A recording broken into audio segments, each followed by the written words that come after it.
But first, here to talk about all of it is Michigan Congressman Debbie Dingell, co-chair of the Democratic Policy and Communications Committee. Congresswoman, good morning. Thank you for being here. Good morning. Good to be with you. We are all wondering what is next and what is the next move by Nancy Pelosi, Speaker of the House. How would you like to see her proceed from here? I think that I've only spoken to her briefly after these resolutions were approved by the House. She plans on meeting with leadership and determining what the next step should be, and also wants to make sure there's going to be a fair trial in the Senate. I think there's concern by many people that the senators are what we call jurors, and that people should be going into this objectively and that there should be fair rules. And I don't think she plans on sitting on it forever. I'm not sure. I haven't had that in depth. But I think what she wants to do is to make sure, because this is such a serious, grave matter, that we move forward in a serious, transparent process for the American people. Congresswoman, I want to ask you about something I know that you have spoken publicly about this morning, and you also shared a message on Twitter about what you described as hurtful words shared by the president at a Michigan rally last night about your late husband. What was your message to the president after hearing that last night? Well, I told him that I thought we should put politics aside. I loved my husband very much. I'm still having a hard time. He was my partner and the love of my life.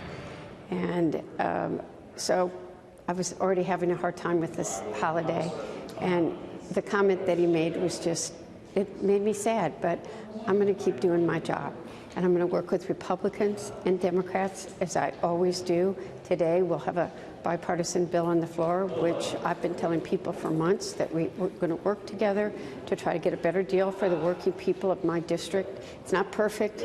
We've still got to do more things, but compromise isn't a dirty word, and we need to listen to each other, respect each other, treat each other with dignity and respect, and you can get things done. Yeah.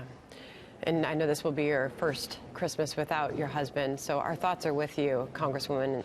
Again, thank you for joining us this morning. Thank you. And emotions are high as we are entering into the holidays here. Christmas is next week, and all of this is happening in Congress, and now there are so many questions about what happens next. And let me share with you a little bit of what we know Leader McConnell is about to say on the Senate floor.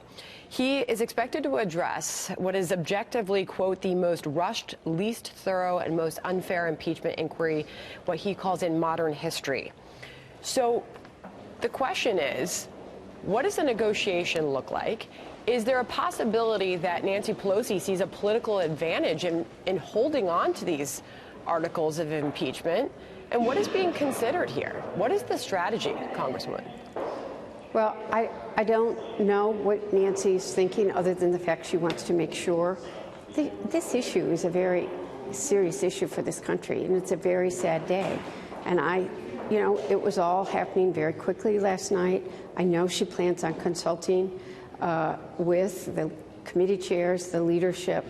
I don't think she plans on making this a circus. I think her intent is to make sure the American people have a very fair, transparent process that everybody sees and understands. Well, and that's all I think her intentions are. You know your colleagues on the other side of the aisle, you know the way they feel, and that this was not a bipartisan impeachment. And Senator Mike Lee, he's gone on the record and said this whole thing is nuts. I'll get your reaction. Here's the senator.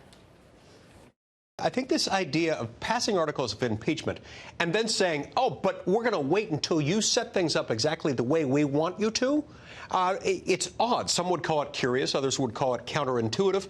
I would call it crazy. And look, I don't use that word lightly here, but this is nuts. If they're now threatening to refuse to deliver them, what does that say about their commitment to actually following through on what they did? It is completely insane. So your response to that, and I only have about a minute left here, Congresswoman, and to Leader McConnell's words that we're about to hear, suggesting that Nancy Pelosi, and he says she suggested, that House Democrats may be too afraid to even transmit their shoddy work product to the Senate. His words we are about to hear. Final thoughts. I don't think that it was shoddy work. I think it was very difficult work, and that it was made harder by the White House's refusing to allow people to testify.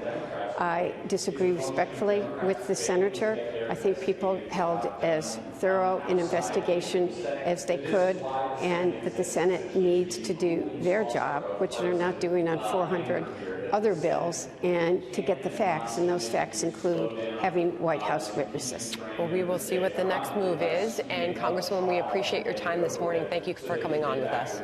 Thank you.